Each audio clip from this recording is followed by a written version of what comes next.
Sakes and begorny, where did the weekend go? Here we are with Monday, my fiends. It is St. Patrick's Day 2025. I sincerely hope you're wearing green today. And as promised, I am wearing a kilt with green boxers to hide my bagpipe. From Hollywood, it's the world-famous Mojo Elliott with another action-packed adventure of the Rat's Ass Podcast. And happy St. Patrick's Day to you. Happy St. Patrick's Day to you. No, my Irish sucks. It really does. Even though I've got Irish blood running all through my veins, I just can't seem to do the accent. Well, on Friday's episode, I made a hideous error. Hideous error. Did you catch it? I accidentally called Wilma, as in Fred and Wilma Flintstone, Bam Bam. Hideous mistake. So I had to work this whole Flintstone thing out in my head. Wilma was Fred's Bam Bam. Betty was Barney's Bam Bam, and Bam Bam was Pebble's Bam Bam. I don't think there's anybody getting any Bam Bam anymore, because I would think Fred, Wilma, Barney, and Betty are probably deceased right now, because Pebbles and Bam Bam are well in their 60s, not doing any more Bam Bam.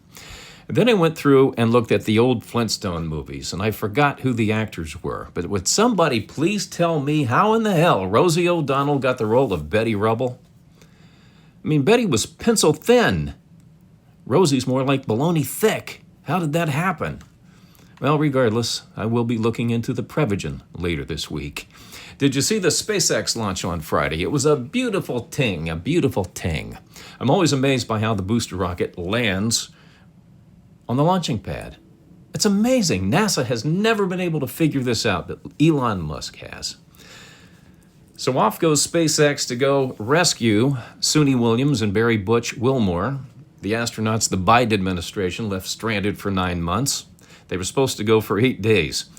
Ended up being there for 9 months, and it takes a guy by the name of Elon Musk and SpaceX to go get him. Biden was fine letting him just dangle in outer space. Didn't care. Didn't talk about it. Just ignored it.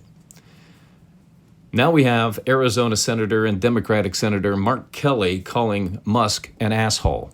Now last week, apparently, Kelly, a former astronaut, said that, Elon turned into an asshole, so I'm going to sell my Tesla and go buy me a big Chevrolet gas-guzzling SUV. So I guess climate change is over. I guess that's it. It's all over. It's not a thing anymore. But a guy who builds rocket ships that goes saves people in outer space, I consider them to be a hero. I think Mark Kelly's the asshole, to be quite honest with you. So far, Doge has found in waste and fraud a total of $115 billion so far. Now, somebody figured this out mathematically, that in order for somebody who lives 77 years, they would have to spend almost $35,000 a day to spend $1 billion. So when politicians, the point that she made, when politicians are telling you $1 billion isn't a lot of money, tell them to shut the hell up. It's a lot of money. Now, keep in mind that Joe Biden, during the last few weeks of his presidency, has said to stashed over $300 billion in various banks for the Democratic Party. This isn't a corrupt party, ladies and gentlemen. They were thieves. They were stealing monies from us to pay for illegals, and we've got Americans who are pissed at Elon Musk. I don't know how in the hell that phenomena happens. Just brainwashing. That's all it is. All right, but keep doing what you're doing, Doge. We're 100% behind you here on the Rat's Ass Podcast. March Madness gets underway this week. And boy, every year when they do the bracket, somebody gets left out. Somebody gets screwed royally.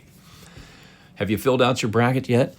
Now, I got to tell you, since the NCAA introduced the portal system, paying players, I've kind of lost complete interest in college football and basketball. The conferences are split all over the frickin' country.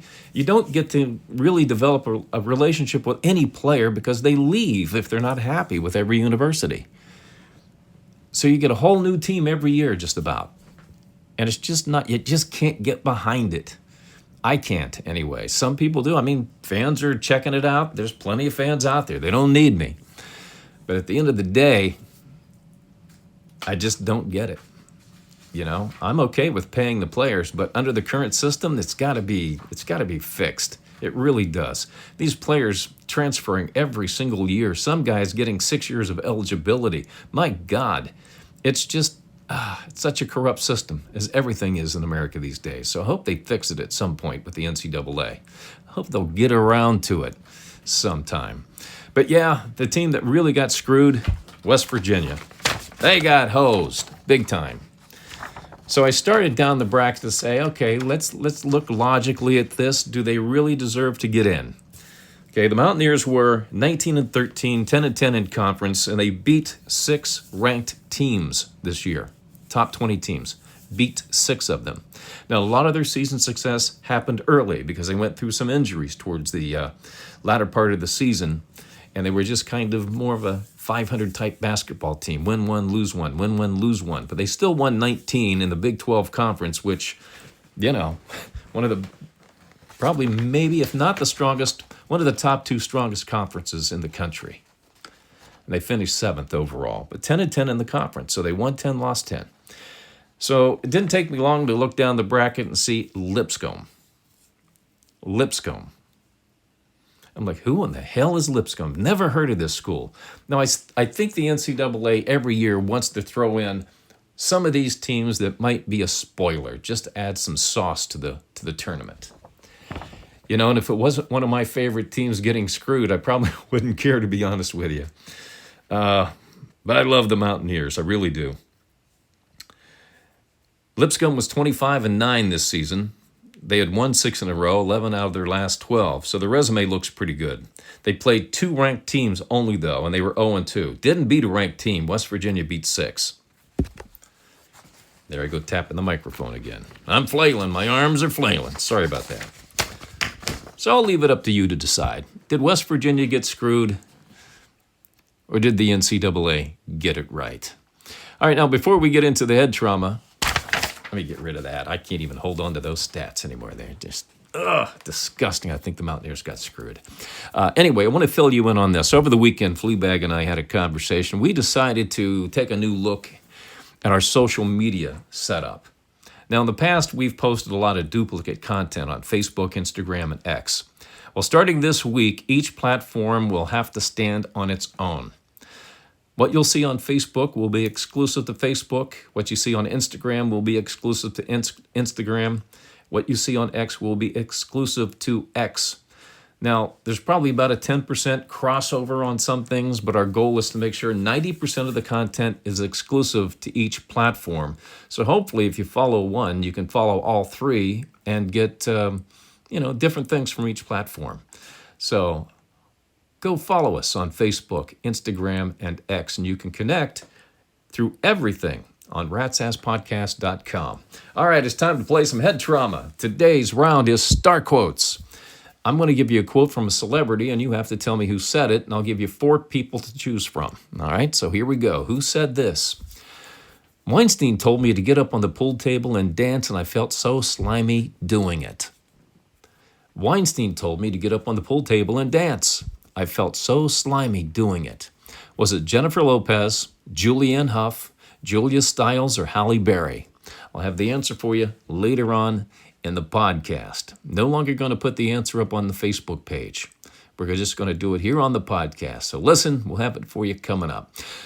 All right, are you ready? It's Monday. Let's get loose and go for some loose behavior here. Here's what's happening on the Rat's Ass Podcast X feed. Mega, not MAGA, Megahead posted this. I don't want to know why he calls himself Megahead. If you could have a conversation with a famous dead person, who would it be and why? Naturally, we went out and selected the 3 stupidest answers to this. Barry Pugh said John F. Kennedy. Said he'd like to know why he agreed to drive through Dallas with the top down. Well, that's always been the big question here, and this is why the CIA has always been a suspect. Why would the CIA, in charge of protecting the president, ever let him drive in a convertible? That's always the big question. Maybe one of these days we'll get the answer. Mona. Elvis Presley, she said. I'd like to ask him if he wiped his ass before he died on the porcelain god. I think at the time the guy was having a heart attack. I think the last thing Elvis was doing is like, where's the Charmin? All right, Diesel Driver said, Eddie Van Halen. Now check this out. He said to find out If Eddie came back to life as a young Eddie Van Halen, knowing what he knew when he died, would he marry Valerie Bertinelli again, knowing Wolfgang would be fat? Now, I got to tell you, it's real hard to make me cringe. It's real hard to offend me. That one did. I got to be really honest with you. You know, Wolfgang has to hear this stuff, and it's not fair. I mean, Wolfgang is a very talented musician. I love the guy, you know, and he takes so much shit from people for his weight and his music and being a Van Halen. My God. But that one really got to me. And there's a big difference between being fat and big boned, by the way. And I think Wolf is just big boned. Now, I've never met Wolf, have never talked to Wolf, never engaged him on social media. That's just taking a look and watching him on stage, on videos. I think he's just a big kid, and that's about it. By the way, Wolfgang turned 34 over the weekend, and also Nancy Wilson from the band Heart turned 71. So happy birthday to the two of yous. All right, let's get into today's celebrity cheese. And we got a lot of cheese today, a lot of cheese. All right, 19.7 million people tuned in to see the Oscars earlier this month. That was up 200,000 people from last year. And that has prompted the Academy to invite Conan O'Brien back as host. Now, the good news for us is the Academy still said no to Andy Richter. We had a Dave Grohl sighting over the weekend. The Foo Fighter and his wife of 22 years, Jordan Blum, were seen shopping in Glendale at the Galleria, the Glendale Galleria. If you forgot, Grohl went AWOL about 6 months ago after it was revealed he was a baby daddy to another woman's child. He said the Foo Fighters are officially on hiatus. Well, it appears Dave and Jordan have worked things out. She still won't take his last name, but she'll continue to spend his money. Justin Bieber and his wife Haley were seen hanging out in Anaheim at Disneyland over the weekend with his pal Kid Laroi.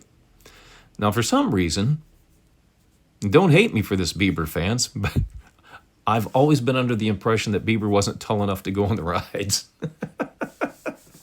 So I guess he's at least 48 inches tall then, right? UFC fighter Conor McGregor stopped by the White House today to visit Donald Trump for St. Patrick's Day, have a little corned beef and cabbage and some shepherd pie. Then McGregor did Trump wasn't wearing green, so McGregor decided to pitch Trump on the ass. Naturally, the Secret Service jumped him and held him down until he tapped out. No, I'm just kidding. Who gives a rat's ass, though, right? All right, the wait is over. This is why you come for the Rat's Ass Podcast email from our Gmail. And this is where you email your questions, comments, and observations to me at ratsasspodcast@gmail.com. And I respond to them right here on the podcast. No topic is off the table. And the more outrageous and salacious, the better. It's almost impossible to offend me, I guess I have to say now. I do not read your emails in advance. My producer, Fleabag, forwards me your name, where you're from, and rewrites them so I can respond rapid fire and on the fly. So here we go. Nora Johnston of Pennsylvania, Johnston, Pennsylvania. Nora P. of Johnston, Pennsylvania. Man, I should have worn my spectacles today. Where's my spectacles? Hang on a second. I can't read email without putting on... This is terrible. I just got these reading glasses. They're like Coke bottle lenses. No, I'm just kidding. But I got to put them on so I can read. My God. The aging process. I'm losing my frickin' memory. Okay, here we go. Nora P. Johnston, Pennsylvania. I've tried living like the 80s idea, and it works like a charm and has made a real difference in my life. Hey, good deal. Glad to hear it, Nora. Now, for some of you who don't know about my 80s idea, living like the 80s, it basically pertains to how I treat my phone. When I'm home, my phone stays in the cradle. I don't carry it around with me. I'm not checking it. I don't look at it. It just stays in the cradle, getting charged.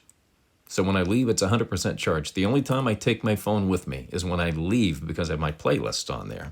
And I just jump in the car and say, hey, Alexa, play this playlist, and off we go. I don't want to say the name because she'll start talking to me here.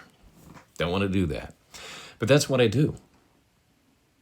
I don't return calls. I don't worry about text. I have my alerts off. None of that stuff. I basically return the ones I want when I want. The phone does not control me. That way I have more time to go do the things I want to do without worrying about, gee, is so-and-so trying to reach me? Now, I get it. If you're beholden to somebody, you might have to look at your phone more often. I am beholden to nobody. So I can do this. And maybe you have to make some allowances along the way. But I also added this one to email. I figured out that probably 95% of the emails I get are junk. So now I only check email on the 10th and 25th of the month. That's it. My friends know that that's the day. If you're going to email me, you know I'm not going to get it until the 10th or the 25th. That's it. I am not touching email outside of the 10th and 25th of the month. That is it. And that's how I live like the 80s now. I wish I had the hair. Scott T. from Houston, Texas said, I took your advice and bought a couple of stocks I've been watching when the VIX was near 30, and I've made a killing the past few days as it's dropped. Well, be careful, Scott. You know, the VIX, that's a good place. There's no guarantees with anything in any of this stuff. I've just noticed as a trend over the past few years that when the VIX gets near 30, that's a buying opportunity to start buying small blocks of stock. You didn't tell me how many you bought. But if you're making a killing, I assume that you risked it and bought a lot of shares at one time. That's usually a no-no. Because if it gets up to 31, 32, 33, the fear increases in the market and more people start to sell, which will cause your stocks to go down a lot further. So you buy small blocks in case that happens so you can dollar cost average on the way back up. Okay? Now, it is this morning I looked at it, and I believe we're down around 21. So if we're at 29 to 21, yeah, you made a few bucks on that. And if it keeps going down, 18, 15, 13, 12, you're going to make some nice dollars on that. So I hope it all works out for you, Scott. I'm glad you took the advice. All right, Minnie C. from Macon, Georgia. Minnie C. Fleabag, is her last name Cooper by chance? He says no. Okay, just wondering. You haven't mentioned what you've been streaming lately. What's good? Nothing's good. I'm watching Reacher, and that's it. I've canceled everything but Prime and Netflix, and Netflix is about ready to go. I've been watching a lot of old movies lately. Like I watched The French Connection recently. I watched a Led Zeppelin documentary, Song Remains the Same. And when I got back from the Lakers game yesterday, by the way, Lakers snapped the 4-game losing streak. Happy to see Luka back, Jackson Hayes back. Lakers killed Phoenix yesterday. It was a joyful day for me. And then I got home and I watched 4 movies, binged 4 movies last night because I just couldn't sleep. And I watched a movie I hadn't seen before from 1983, Rumblefish, with Matt Dillon and Mickey Rourke, in black and white too. And it was actually a pretty good movie. Pretty good movie done by Francis Ford Coppola. Then I watched Hoosiers, because I was still in the basketball mindset. War Games with Matthew Broderick back in 83. And the other one, let's see, what else did I watch? Oh, I watched Tom Cruise, All the Right Moves, a football movie. So that's what I'm into these days, just watching old movies. Alex K., Cleveland, Ohio, said, the argument you made on your blog for LeBron James being the GOAT is the best I've seen. Oh, really? Says there's no way you can refute it. I agree with you, Alex. I win this debate 9 times out of 10, I think. Yeah, I'm being kind. 10 times out of 10, I win this damn debate. And here's my point. Because it's not on the blog anymore. I just tell you to go read the blog, but it's Monday, so we're putting up new material today on the blog. And that was the first one to go because it was up there 10 days.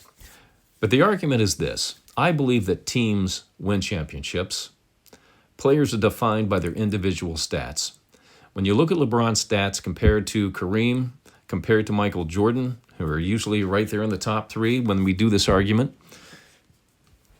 50,000 points, combined playoffs and regular season. You look at every stat that matters. You can always dig up a stat here or there that Jordan did this, Kareem did that. Yeah, you can find those little areas. But when you look across the board at all the stats and where LeBron ranks, if he's not number 1, he's in the top 5. Top 3, generally. Teams win championships, and here's how I prove that out. Michael Jordan doesn't win a damn championship in Chicago without Scottie Pippen, and you know it's true. Kareem doesn't win an NBA championship in Milwaukee without Oscar Robertson. He doesn't win a championship in LA without Magic Johnson and James Worthy. LeBron James doesn't win a championship in Miami without Chris Bosh and Dwayne Wade. Doesn't win in Cleveland without Kyrie Irving. Doesn't win in LA without Anthony Davis. But here's another area when we're talking about championships. LeBron James won championships with 3 different teams. Michael just won. It's 6-4 in championships. And if you really believe that individuals win championships, then okay, you win that argument. But I'll never give it to you. The individual stats define the player. Teams win championships. All right, Manon L. from Toulouse, France. She said, do you think the U.S. should give the Statue of Liberty back to France? Oh, hell yeah, take it back. I don't care. That statue causes more problems today with immigration. You know, when I was in grade school, do you know where I went to school and the way they educated us is that not only did we have to learn the Pledge of Allegiance, we had to learn what was on the front of the Statue of Liberty, too. And I still remember it.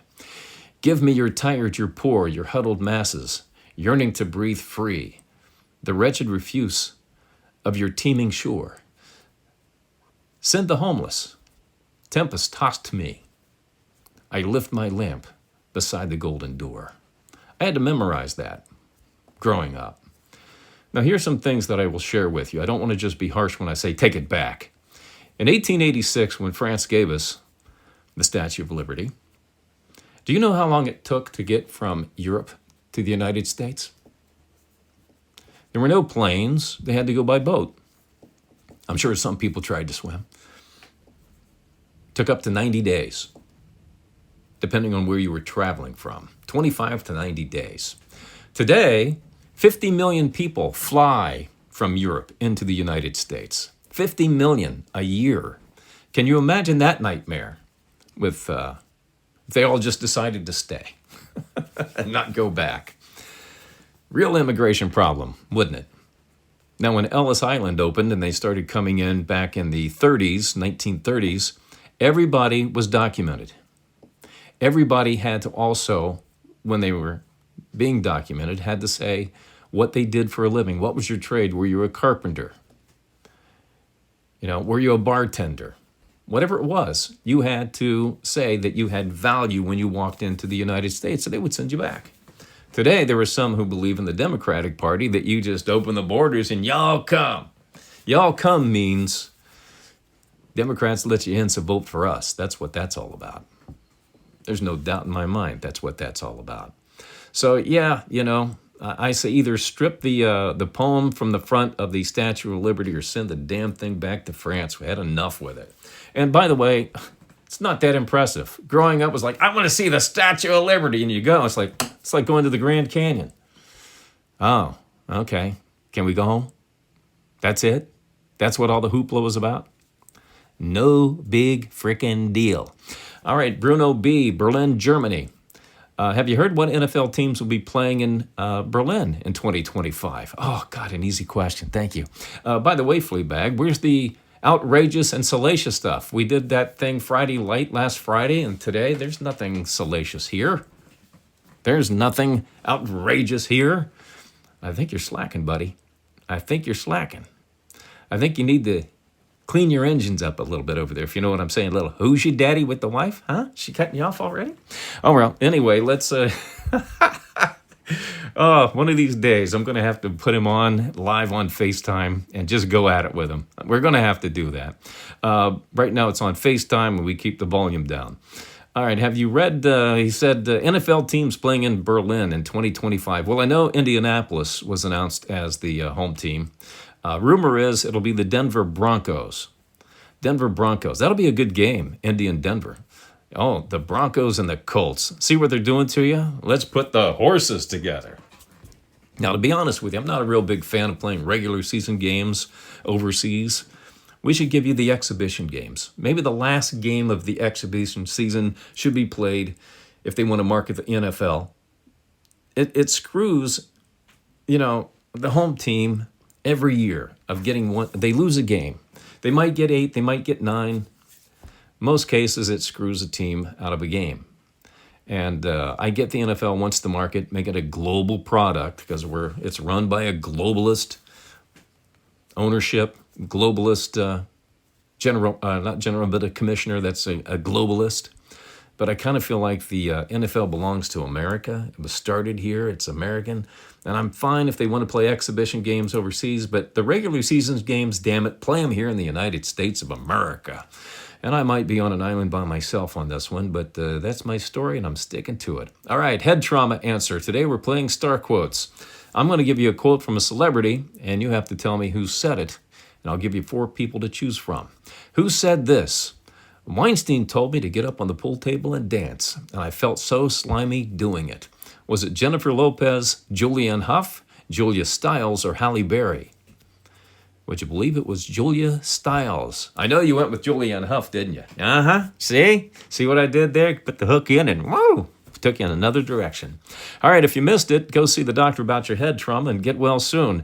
I got to go pinch some ass. I'm going to go down to the beach in Malibu. If you're not wearing green, yeah, I'm going to be pinching some ass. But I do have one more thing for you before we go. 7 in 10 men will catch an STD at least once during their lifetime. The other 3 have never been laid. All right, let's check out and see who's listening to the Rat's Ass podcast around the world, in the USA, in Denver, Colorado, Washington, D.C., and Portland, Oregon, around the globe in Darwin, Australia, Durban, South Africa, and Tijuana, Mexico. All right, appreciate you listening to the Rat's Ass podcast and checking us out. And by the way, you might think that Tijuana would be the STD capital of the world. The answer is actually no. I know you've heard the rumors that people go down to Tijuana and they get all hyped up on tequila and have a little who's your daddy action with the mule. It's not true. It's actually Detroit, Michigan, believe it or not. And that kind of explains why the most popular name for a girl born in Detroit today is chlamydia. That's going to do it for this episode of the Rat's Ass Podcast. Be sure to check out the new ratsasspodcast.com to connect with us on the socials. Got some more incentive to do that now. Listen to podcasts, join the Rat Nation, and read the blog where you can read my message to NBA Commissioner Adam Silver. He's screwing up the league. Find out why. We'll do this again on Wednesday, March 19th. I'm going to go take off my kilt now. Take care of each other, and thanks for dropping by. The Rat's Ass Podcast.